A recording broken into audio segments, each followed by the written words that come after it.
เดิมนี่เขาสิเล่าความฝันให้ฟังในคืนก่อนนอนแล้วเนาะคืนนี่เขากะนอนกับนอนดึกเนี้ย เรียกเราอีกเลยประมาณ4 ทุ่มกว่าๆนี่แหละนอนแล้วเขากะเนาะนอนแต่ละมือกะกงกาบได้เนาะทัตเตอร์คอยสิ่งที่คงปักซาอยู่ดีมีแหงนอนรับพันดีสุขภาพร่างกายแข็งแรงมีโชคมีลาภมีโชคมีชัยเพิ่นว่าพอแต่นอนลงไปแล้วมันนี่คอนชิแจ้งแหละประมาณตี 4นี่แหละตี 4 ตี 5ฝันเลยเด้อบัดนี้เปิดฝันว่าในความฝันหาอยู่บ้านนี่แหละอยู่บ้านไก่พันนี่แหละไปหากินว่ะไปหากับหมูไปหากับในความฝันกับไปหากินกับหมูเสียวหักเสียวแพงตะกี้ตะก่อนฮะแหละไปนำกันว่ะไป3-4 คนแล้วว่ะไปเลยในความฝันนะเฮาอ่ะไปขุดลุ่มเมียนว่ะขุดลุ่มแบบว่าคล้ายๆแบบว่าขุดคุ้มแล้วก็เอาไปตองพกเมียนคืออันเขาไปหากบหาเขียดตะกี้ฮะเด้เอาไปตองพกเมียนแล้วว่ะขุดอยู่ในทางเป็นเนินๆขึ้นเนาะเดี๋ยวไปเลยหมูเปิดเบิ้ง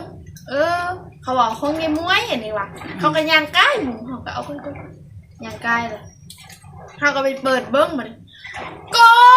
เต็มอันเนี้ยอยู่6-7 โต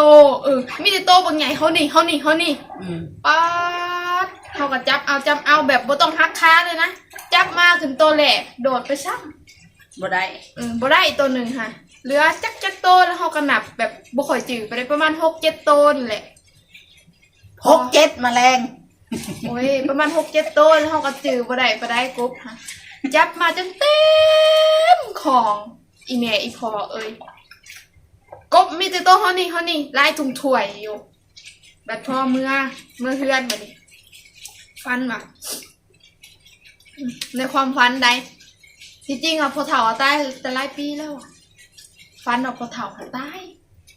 แล้วเขาจะว่ามาให้แล้วอยู่เฮือนเก่าแหละแล้วมันนี่ขึ้นไปทางเฮือนตอนแรกเห็นตีนว่ะตีนสีสมตีนขี้เค็บไปแล้วว่ะเอาไม้เคียน้อยนึงเพราะว่า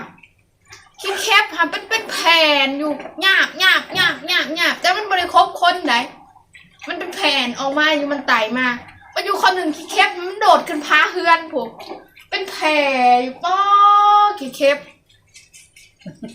มันสีสมเนี่ยเนาะติดอยู่พาเฮือนผมเอาน้ำสาดใช้มันกับบุตกเอาไม้สูบกับบุตกวันสุดท้ายมองปุ๊กปะน้องแนงจบอยู่ในมองปุ๊กนั้นตื่นซักจบเขากำลังว่าพันสิเขา